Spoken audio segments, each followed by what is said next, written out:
محمد قاسم شمالی ہندوستان کے چھوٹے سے قصبے میں رہتے تھے۔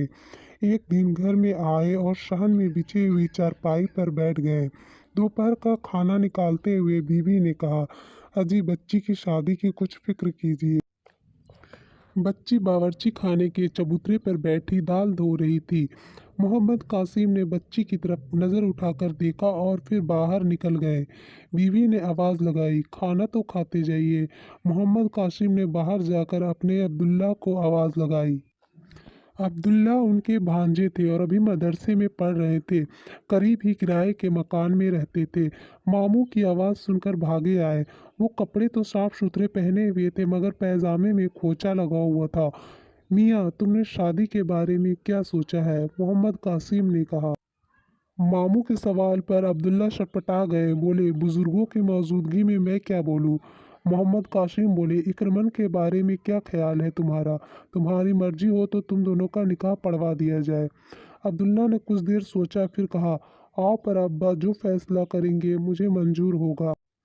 محمد قاسم کے بہنوئی انصار علی تجارت کے سلسلے میں وطن سے دور گوالیر میں رہتے تھے اور کہہ رکھا تھا عبداللہ کا کوئی اچھا سا رشتہ دیکھ کر شادی کر دینا۔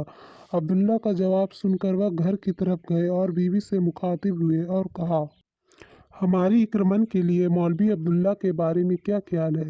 ان کی بیوی کو بھی یہ رشتہ پسند آ گیا تو محمد قاسم اپنی بیٹی کی طرف آئے اور پوچھا، بیٹی، ہم نے سوچا ہے مولوی عبداللہ سے تمہارا نکاح پڑھا دیں، لیکن پہلے تم بتاؤ تمہاری مرضی کیا ہے؟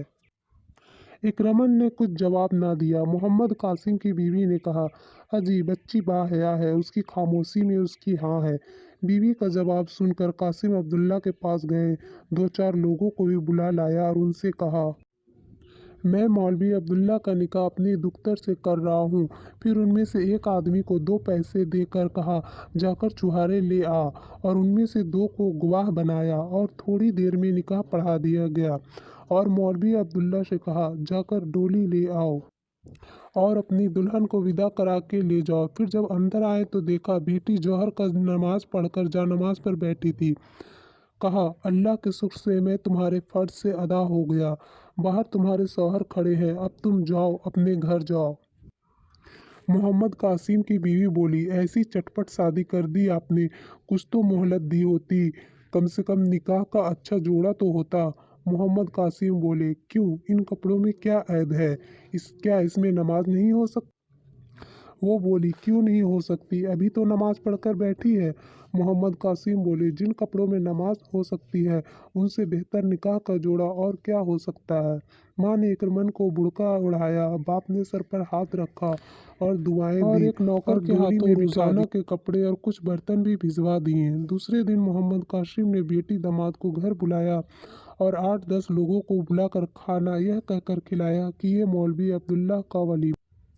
دوستو، یہ قصہ ہے دیوبند کے محمد قاسم کا۔ بعد میں وہ دارالعلوم دیوبند کے قاسم نانوتوی رحمۃ اللہ کے نام سے مشہور ہوئے اور مولوی عبداللہ اسی دارالعلوم دیوبند میں پڑھتے تھے۔ یہاں سے فارغ ہو کر وہ علی گڑھ گئے۔ سر سید احمد خان کے قریبی رفیق میں ان کا شمار ہوا اور علی گڑھ کالج کے پہلے نظیم دینیات بنے۔